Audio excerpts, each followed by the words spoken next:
BRS నేతలపై కవిత ఆగ్రహం వ్యక్తం చేశారు. కొత్త పార్టీ పెట్టుకుని తాము ప్రశాంతంగా రాజకీయం చేసుకుంటుంటే బీఆర్ఎస్ నాయకులు భయపడుతున్నారని విమర్శించారు.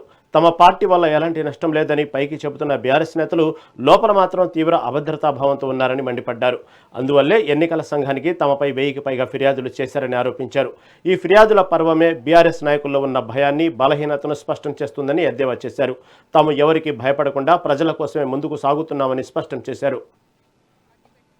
ఎలక్షన్ కమిషన్ పోయినాను, నా పని నేను చేసుకుంటున్నా.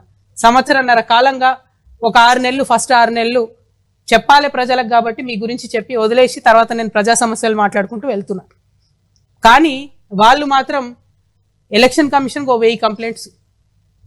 మరి భయం లేదన్నారు కదా, నేను పార్టీ పెట్టుకుంటే మీకు ఇబ్బంది లేదన్నారు కదా, మేము అడిగిన ప్రశ్నలకు ఇంతవరకు జవాబు చెప్తలేరు కదా, మరి ఎందుకు ఈ చాటుమాటు వెన్నుపాటు వ్యవహారాలు?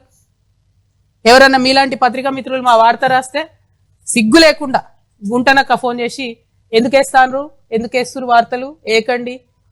అదేవిధంగా ఇంగ్లీష్ మాట్లాడతాడు కేటీఆర్ సార్ కాబట్టి ఇంగ్లీష్ వాడవడన్న వార్త వేస్తే ఢిల్లీకి ఫోన్ చేసి ఎందుకు వేస్తారా నేను అడుగుతాడు ఇంగ్లీష్లో. వాళ్ళు ఫోన్ చేసి చెప్తారు నాకు. ఇంత సిగ్గులేని వ్యవహారం ఎందుకు? ఒక ఆడబిడ్డగా నేను చాలా ధైర్యంగా ప్రజల మధ్యలో ఉంటాను, నేను వెళ్తున్నా. ఆంబోతుల్లాగా అడ్డగాడిదల్లాగా ఎందుకు నా కాళ్ళల్లో కట్టెలు పెట్టే పనులు చేస్తున్నారు? నాకు అర్థమైతలేదు. ఏం అవసరం ఉంది మీకు?